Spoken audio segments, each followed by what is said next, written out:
నమస్తే ఫ్రెండ్స్, నేను మీ Sravani Harsha. Welcome back to our channel. ఇవాళ మన కథ భారమైన నాన్న.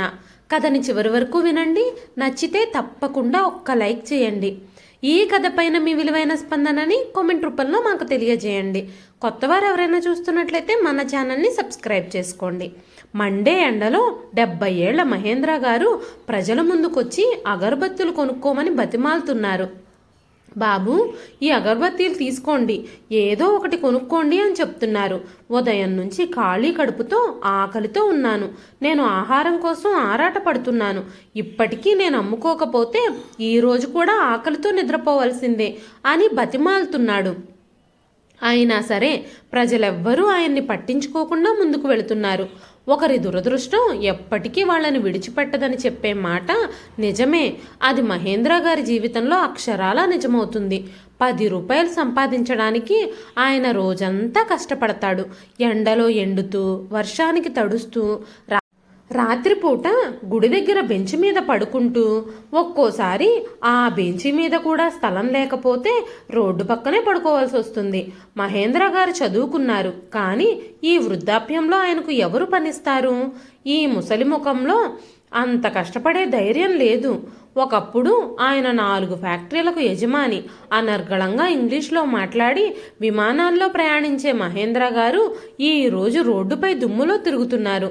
తన పిల్లలపై ఆయన పెట్టుకున్న నమ్మకానికి దక్కిన ఫలితం అది. ఎక్కడి నుంచో అగరబత్తీలు కొని అమ్ముకున్నా పెద్దగా సంపాదించకపోతే బ్రతకడం కష్టం. ఆయన చిరిగిపోయిన ప్యాచీలు పడిన చొక్కాని చూసి జనాలు ఆయన్ని బిచ్చగాడు అని భావించేవారు. పాత రోజులు గుర్తుకొస్తే ఆయన కళ్ళు తడిగా మారేవి. కానీ ఆయన హృదయంలో బాధని వినడానికి ఆయన పక్కన ఎవ్వరూ లేరు.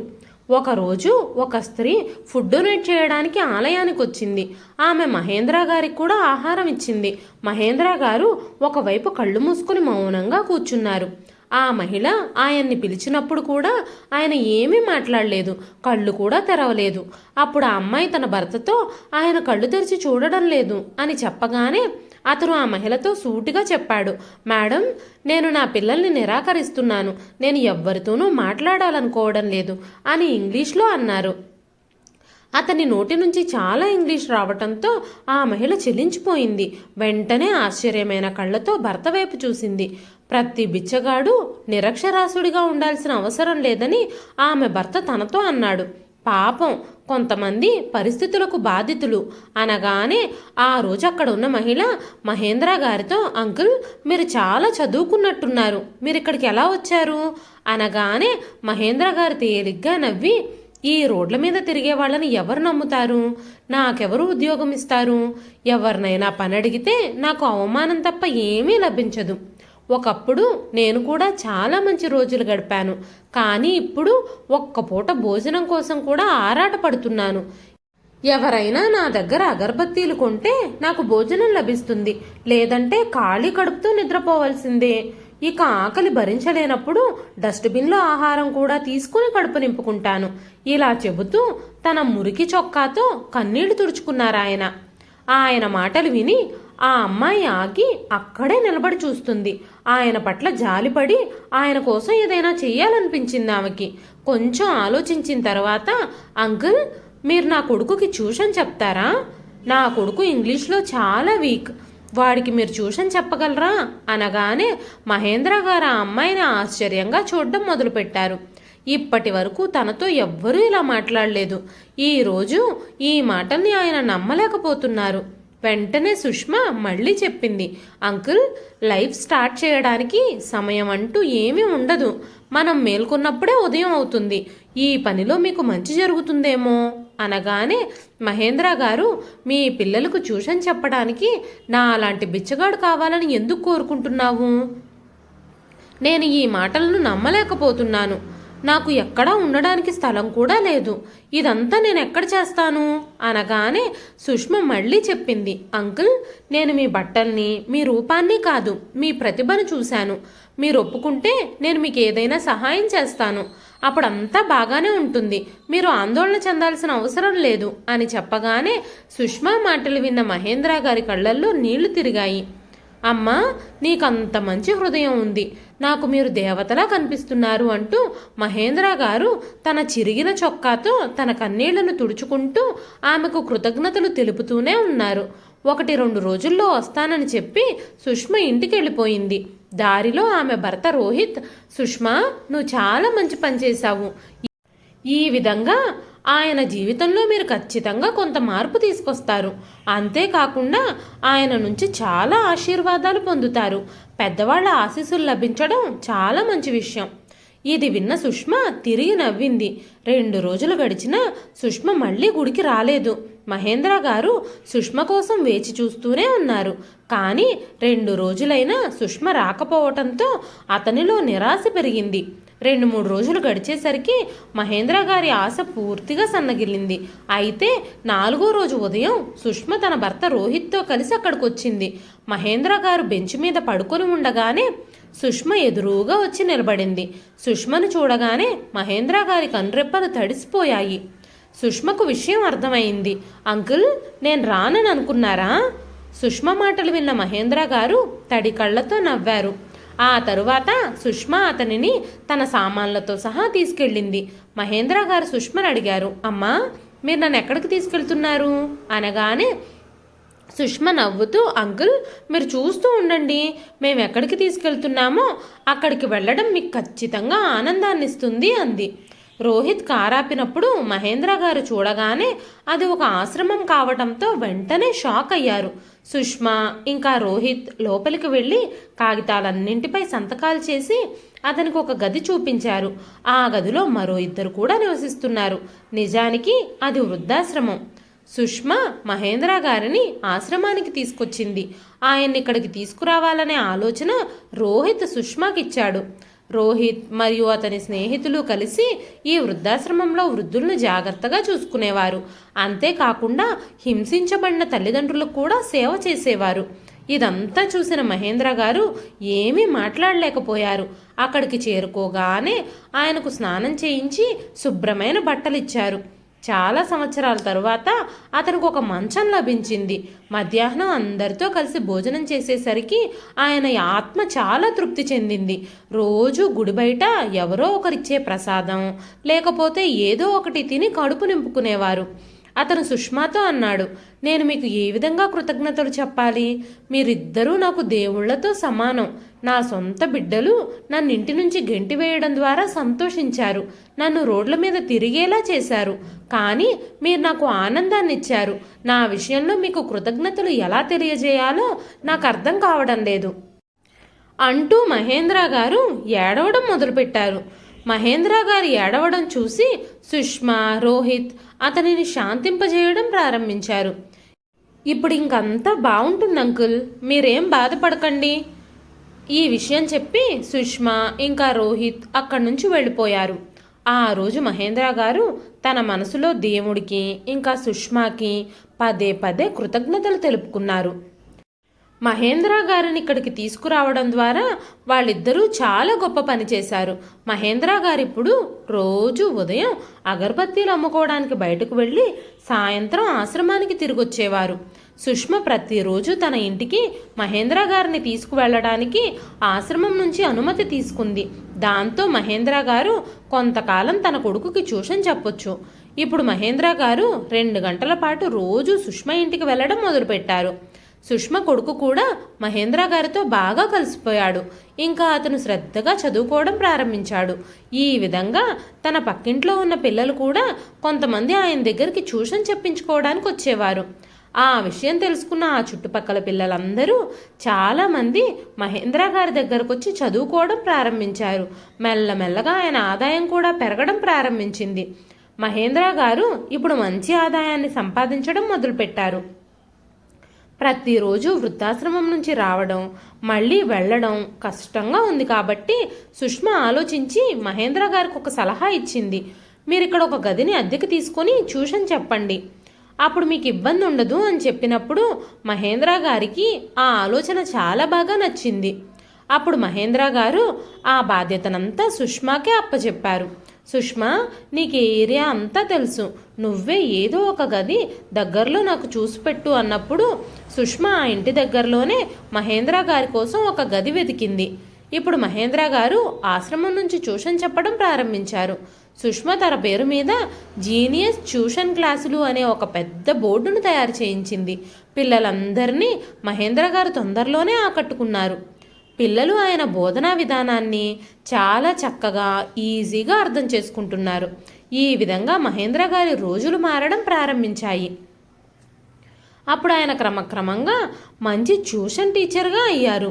ఆయన పేరు కూడా చుట్టుపక్కలంతా మారుమోగింది. 10వ తరగతి పిల్లలు కూడా ఆయన దగ్గరికి రావడంతో మహేంద్ర గారు ఆశ్రమాన్ని పూర్తిగా వదిలేసి ఆ అద్దె ఇంట్లోనే ఒంటరిగా జీవించడం మొదలుపెట్టారు. ఆయన కొంత డబ్బుని అప్పుడప్పుడు ఆశ్రమానికి వెళ్ళి తన స్నేహితులను కలుసుకొని వారి కోసం కూడా ఖర్చు పెట్టేవాడు. ఇప్పుడు ఆయన జీవితం అంతా మారిపోయింది. దీనంతటికీ పూర్తి క్రెడిట్ సుష్మాకే దక్కుతుంది. ఇప్పుడు ఇక చాలామంది పిల్లలు మహేంద్ర గారి దగ్గరికి ట్యూషన్కి వచ్చేవారు. వాళ్ళందరికీ ట్యూషన్ చెప్పడం మహేంద్ర గారికి చాలా ఆనందంగా ఉంది. ఇంగ్లీష్ క్లాసులకి ఆయనకి మంచి పేరు అప్పటికే ఉంది. మహేంద్ర గారు ట్యూషన్లు చెప్పి సంపాదించిన డబ్బులన్నీ తన ఖర్చులకి పోను మిగిలినవి ఆశ్రమానికే ఇచ్చేసేవారు. ఒకసారి మహేంద్ర గారి ఫోన్ మోగింది. తీయగానే, హలో అంకుల్, నేను సుష్మాని. ఈరోజు ఆదివారం కదా, నేను మీకోసం పులిహోర పాయసం చేశాను అంటూ సుష్మ గొంతు వినిపించింది. మీకోసం తీసుకొస్తున్నాను అంటూ కాసేపటికి సుష్మ పులిహోర పాయసంతో వచ్చింది. ఒక బ్యాచ్కి ట్యూషన్ పూర్తి చేసిన తర్వాత మహేంద్ర గారు సుష్మ తెచ్చిన ఆహారాన్ని తిన్నారు. అప్పుడు ఆయన కళ్ళు తడిగా మారాయి. ఎంత మంచి మనసుతో నా కోసం తీసుకొచ్చావు, చాలా బాగున్నాయి. చాలా సంవత్సరాల తరువాత నేను నా భార్య చేతి వంట లాంటి రుచికరమైన ఆహారాన్ని ఈరోజు తింటున్నాను. నా సొంత మనుషులు కూడా నా కోసం ఏమీ చెయ్యరు. నువ్వు నా కోసం చాలా చేస్తున్నావు అనగానే సుష్మ, నో ప్రాబ్లం అంకుల్, మీకేదైనా తినాలనిపించినప్పుడల్లా నాకు చెప్పండి, నేను చేసి తీసుకొస్తాను అని చెప్పి సుష్మ అక్కడి నుంచి వెళ్ళిపోయింది. సుష్మ ప్రవర్తన అతని గుండెల్లో రోజు గుర్తు చేసుకోవడం ప్రారంభించారు. ఆయన కళ్ళు మూసుకొని జ్ఞాపకాల్లో మునిగిపోయారు. మహేంద్ర గారు తన భార్య మరణించిన సమయానికి చేరుకున్నారు. ఆమె చనిపోయి మొత్తం 3 రోజులు గడిచాయి. ఒకరోజు కొడుకు కోడలు ఒకరితో ఒకరు మాట్లాడుకుంటున్నప్పుడు అనుకోకుండా వారి మాటలు తన చెవిలోకి చేరడం వల్ల అతను కాసేపు ఆగి వాటిని విన్నాడు. అను, సంజయ్, సంజయ్, ఇప్పుడు మీ నాన్నని ఎవరు చూసుకుంటారు? మీరా రోజంతా ఇంట్లో ఉండరు. మీ నాన్నగారి పనులు ఎవరు చేస్తారు? నాకు కూడా జీవితం ఉంది. నేను కూడా ఎక్కడికో అక్కడికి వెళ్ళాలి అనుకుంటాను. నాకు చాలా పనులుంటాయి. ఇంట్లో కూర్చొని మీ నాన్నగారిని చూసుకోవాలి అంటే నాకు అస్సలు కుదరదు.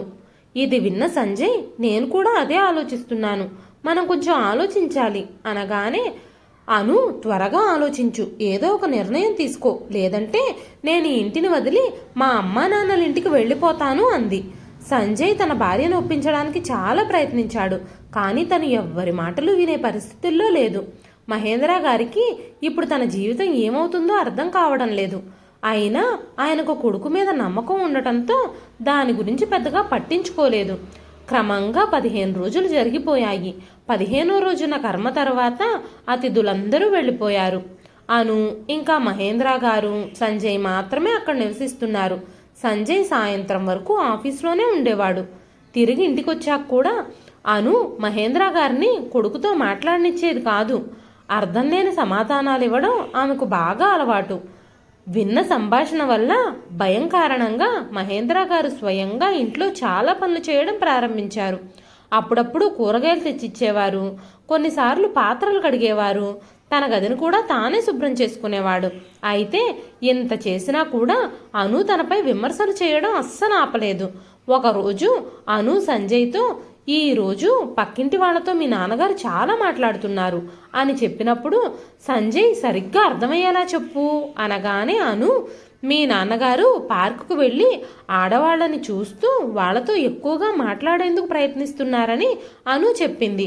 తల్లిపోయిన తర్వాత తండ్రి ప్రవర్తన వింతగా మారింది. ఇది విన్న సంజయ్కి చాలా సిగ్గుగా అనిపించింది. అతనికి కోపం కట్టలు తెంచుకుంది. వెంటనే ఆయన మహేంద్ర గారి గదికి చేరుకుని ఆయన్ని కొట్టడం ప్రారంభించాడు. పాపం మహేంద్ర గారు భయంతో వణుకుతూ ఏం జరుగుతుందో అర్థం కాక అలాగే నిలబడిపోయారు.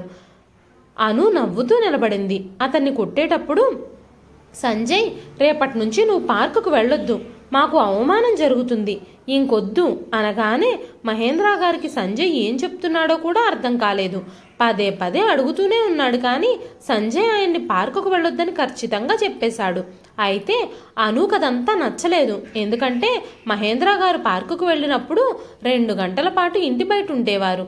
అందుకే సంజయ్ ఆఫీస్కి వెళ్ళిన తర్వాత ఆమె అతన్ని మళ్ళీ పార్కుకి వాకింగ్ కోసం పంపించింది. సంజయ్కి నేను చెప్పను అని చెప్పింది. ఒకరోజు సంజయ్ తొందరగా ఇంటికొచ్చాడు.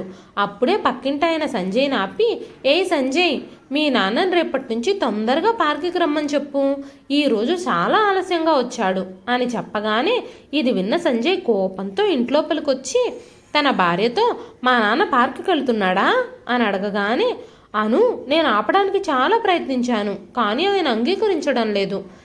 ఎవరిని చూడ్డానికి వెళుతున్నారో ఏమో, ఎవరికి తెలుసు, అంత ముఖ్యమైన విషయం ఆ పార్కులో ఏముందో అని చెబుతూ ఉండగానే మహేంద్ర గారు కొడుకు అసంతృప్తిని, కోడలి అబద్ధాలని చూస్తూనే ఉన్నారు. నోటి నుంచి ఒక్క మాట కూడా రాకపోవటంతో మౌనంగా ఉండడమే మంచిది అనుకొని మౌనంగానే ఉన్నారు. ఈ విధంగా అను ధైర్యం రోజు రోజుకి పెరిగిపోయింది. ఆమె ప్రతిరోజు మహేంద్ర గారి మీద అబద్ధాలు చెప్పి సంజయ్ని ఆయన ముందు నిలబెట్టి గొడవపడేలా చేసేది. పాపం మహేంద్ర గారు ఆయన మనసులోనే ఏడ్చేవాడు. తన పరిస్థితికి రోజు దేవుణ్ణి తిట్టుకునేవాడు. అయితే ఇక పైన ఏం జరగబోతుందో అని తలుచుకుంటూ భయపడేవాడు.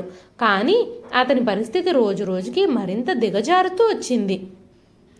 ఇక రోజు ఆయన తన దగ్గరికి పిలవమని దేవుణ్ణి ప్రార్థిస్తూనే ఉండేవాడు.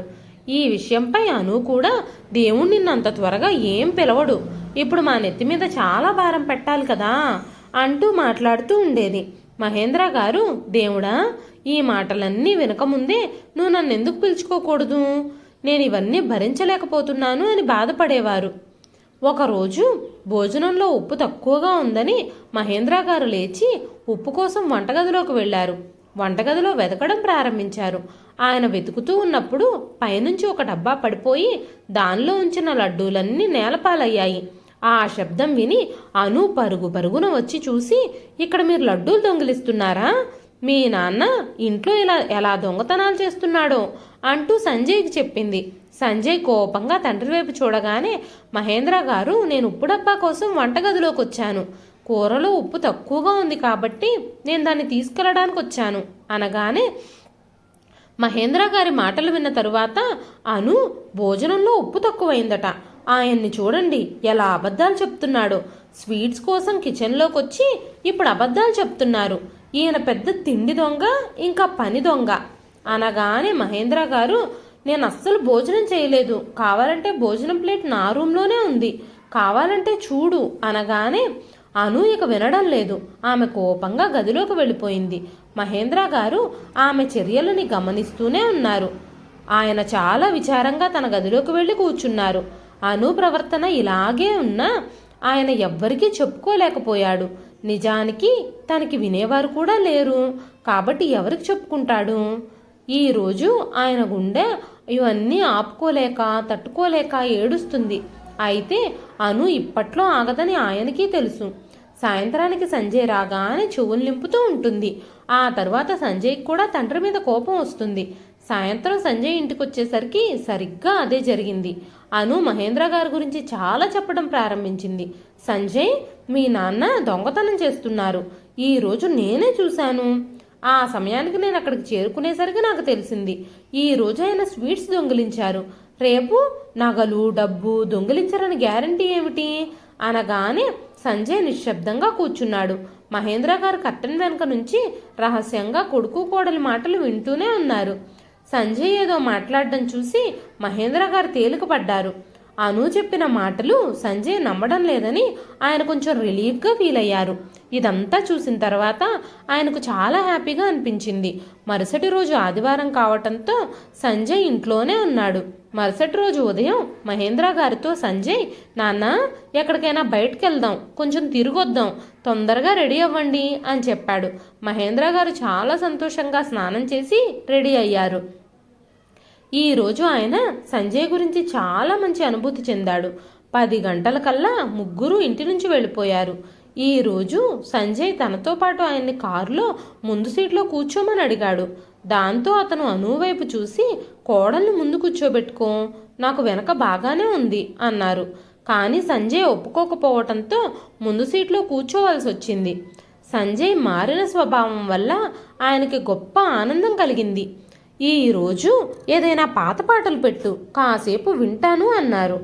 4 గంటల పాటు కారు నడిపిన తర్వాత సంజయ్ వాళ్ళని ఒక గుడికి తీసుకెళ్లాడు. అక్కడ చాలామంది జనం ఉన్నారు. వాళ్ళందరూ క్యూలో నుంచుని ఉన్నారు. మహేంద్ర గారు ముందు, వారి వెనక కొడుకు కోడలు ఉన్నారు. దర్శనం అయ్యాక మహేంద్ర గారు వెనక్కి తిరిగి చూసేసరికి వాళ్ళిద్దరూ అక్కడ లేరు. చాలా రద్దీగా ఉండడం వల్ల ఓ గంట పాటు అక్కడ ఉన్న జనాల మధ్యలో పిల్లల కోసం ఆయన వెతుకుతూనే ఉన్నారు. కానీ అక్కడ సంజయ్ గాని అను గాని కనిపించలేదు. మెల్లమెల్లగా సాయంత్రం అయ్యింది. రోజు కనుమరుగవుతుంది. గుడిలో జనం బాగా తగ్గారు. ఇంతకీ తనకి ఏం జరిగిందో అర్థం కావడం లేదు. అప్పుడు మహేంద్ర గారు, నేను ఈ జనంలో కొడుకు కోడల నుంచి విడిపోయాను అని అనుకున్నాడు. ఇలా 2-3 రోజులు గడిచిన తర్వాత ఆయనకు పూర్తి విషయం అర్థమైంది. కొడుకు కోడలు ఆయన్ని కావాలనే వదిలేసి వెళ్లారని. 4 రోజులు గడిచినా కూడా సంజయ్ ఆయన్ని చూడ్డానికి రాలేదు. ఆ ఆలయం నగరానికి చాలా దూరంగా ఒక గ్రామంలో ఉంది. ఇంటికి ఎలా తిరిగి వెళ్లాలో కూడా ఆయనకు తెలియదు. వెళ్ళడానికి డబ్బులు కూడా లేవు. గుడి బయట కూర్చుని ఎవరైనా తినడానికి ఏదైనా ఇస్తే తింటూ ఉన్నాడు. ఒక్కోసారి ఎవరైనా ఆయన్ని ఇంటికి వెళ్ళమని అడిగితే ఆయన నిరాకరించేవాడు. ఆయన ఇంటికి తిరిగి వెళితే పిల్లల చేత మరింత అవమానించబడతాడని ఆయన భయపడ్డాడు.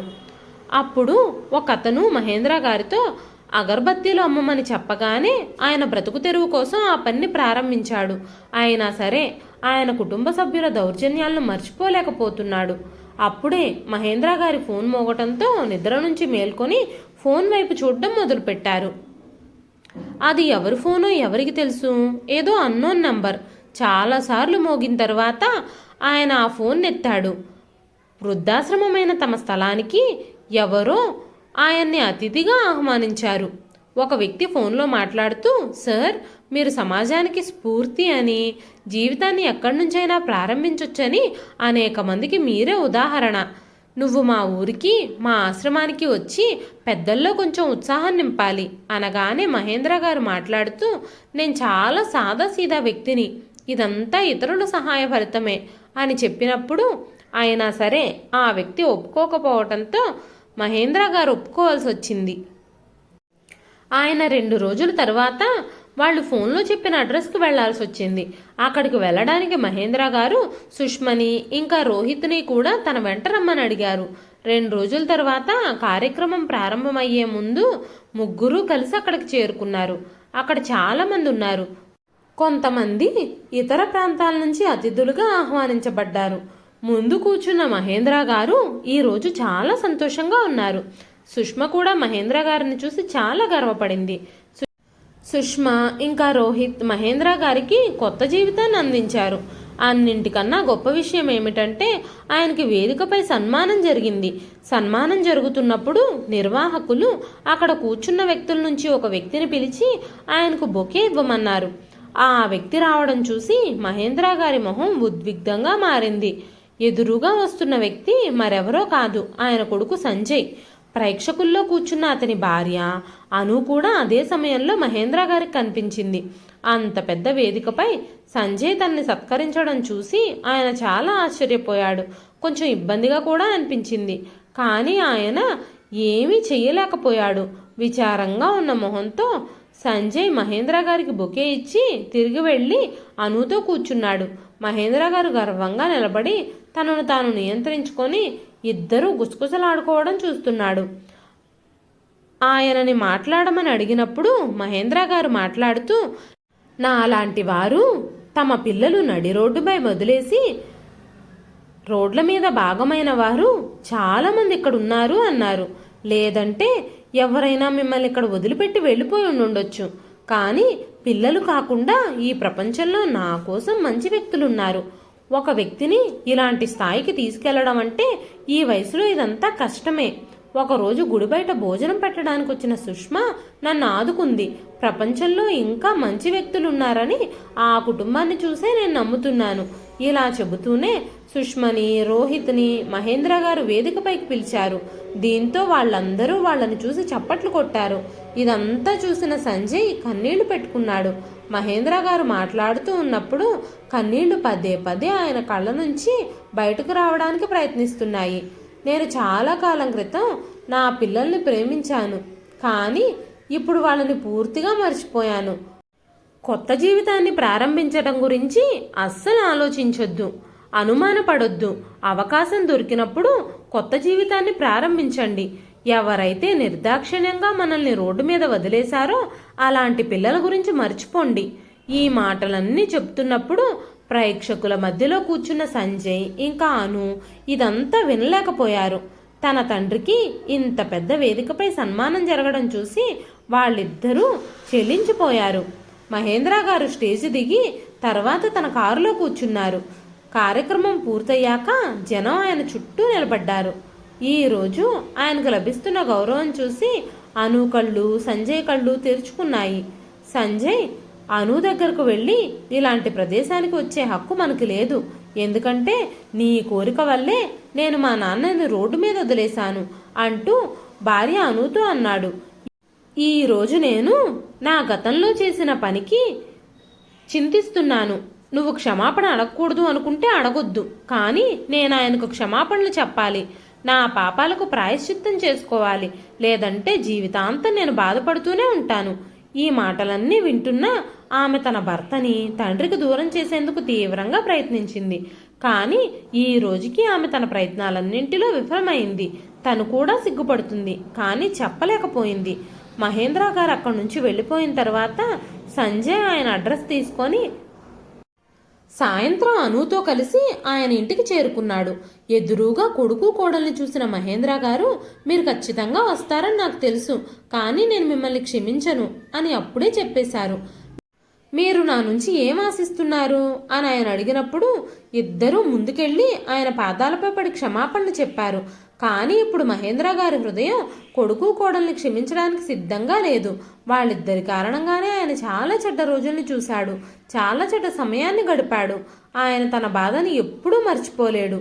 కొడుకు తండ్రిని కనికరం లేకుండా కొట్టాడు. ఇది కష్టమైందే కాదు, మర్చిపోలేంది కూడా. వాళ్ళిద్దరూ తమ తండ్రి పాదాలపై పడి క్షమించమని వేడుకుంటున్నారు, కానీ మహేంద్ర గారు వాళ్ళని క్షమించలేదు. సంజయ్ చాలా ఏడ్చాడు. అంతేకాకుండా తండ్రి పాదాలను కౌగిలించుకున్నాడు. కానీ మహేంద్ర గారు ఒక్క మాట కూడా మాట్లాడలేదు. సంజయ్ మాట్లాడుతూ, నాన్న, మీరు నన్ను క్షమించండి. నేను మీ కళ్ళల్లోకి కూడా చూడలేకపోతున్నాను. మీరు ప్రతిదీ నా నుంచి వెనక్కి తీసేసుకోండి. మీ ఫ్యాక్టరీని, ఆస్తిని అన్నీ మీరు తీసేసుకోండి, కానీ దయచేసి నన్ను క్షమించండి అంటూ సంజయ్ ఇంకా అను క్షమాపణలు కోరుతూ 2-3 గంటల పాటు అక్కడే కూర్చున్నారు. కానీ మహేంద్ర గారు చెల్లించలేదు. మీరిద్దరూ ఇక్కడి నుంచి వెళ్ళిపోండి. నా ఫ్యాక్టరీని, నా ఆస్తిపాస్తుల్ని తొందరలోనే నాకు హ్యాండ్ ఓవర్ చేయండి, లేదంటే మీకు కోర్టు నుంచి నోటీస్ వస్తుంది. ఇప్పుడు నాకు కొడుకు కోడలు అంటే రోహిత్ ఇంకా సుష్మాలే. వాళ్ళు నా రక్తం కాకపోవచ్చు, కానీ వాళ్ళల్లో మానవత్వం ఉంది. రక్త సంబంధుల కంటే అపరిచితులే మీకంటే నాకు మేలు చేశారు. మీలాంటి పిల్లల్ని కనకపోవడమే మంచిది. ఇప్పుడే ఇక్కడి నుంచి వెళ్ళిపోండి అంటూ మహేంద్ర గారు కొడుకు కోడల్ని ఆయన నుంచి వెళ్ళిపోమని గట్టిగా చెప్పేశారు. వాళ్లను అస్సలు క్షమించలేదు. ఈరోజు ఆయన చాలా సంతోషంగా ఉన్నాడు. ఇప్పుడు ఆయనకి కొడుకు ఆదరణ అవసరం లేదు. ఈరోజు మహేంద్ర గారు సమాజానికి స్ఫూర్తిగా నిలిచారు. ఆయన చేసిన మంచి పనులకి ప్రభుత్వం కూడా ఆయన్ని సన్మానించింది. ఇదంతా సుష్మా ఇంకా రోహిత్ల వల్లే జరిగింది. సమాజంలో సంజయ్ ఇంకా అను లాంటి పిల్లలుంటే వృద్ధుల పరిస్థితి ఏమిటి? సమాజంలో ఇలాంటి దుస్థితి ఎప్పుడూ ఉండకూడదు. అను ఇంకా సంజయ్ తమ తండ్రికి చెందిన 4 ఫ్యాక్టరీలను తిరిగిచ్చేశారు. మహేంద్ర గారు ఆ ఫ్యాక్టరీలన్నింటినీ అమ్మేసి ఆ డబ్బు మొత్తంతో ఒక వృద్ధాశ్రమాన్ని, ఇంకా పేద పిల్లలకి చదువు చెప్పడం కోసం ఒక స్కూల్ని తెరిచారు. ఇదండి ఈరోజు కథ. ఈ కథ మీకు ఎలా అనిపించింది? మహేంద్ర గారు తీసుకున్న నిర్ణయం మీలో ఎంతమందికి నచ్చింది? మీ విలువైన అభిప్రాయాలని కామెంట్ రూపంలో మాకు తెలియజేయండి. కథ నచ్చితే ఖచ్చితంగా ఒక లైక్ చేయండి. మరెన్నో ఇలాంటి ఇంట్రెస్టింగ్ కథల కోసం మన ఛానల్ని సబ్స్క్రైబ్ చేసుకోండి. మరొక మంచి కథతో మళ్ళీ కలుస్తానండి. అంతవరకు సెలవు.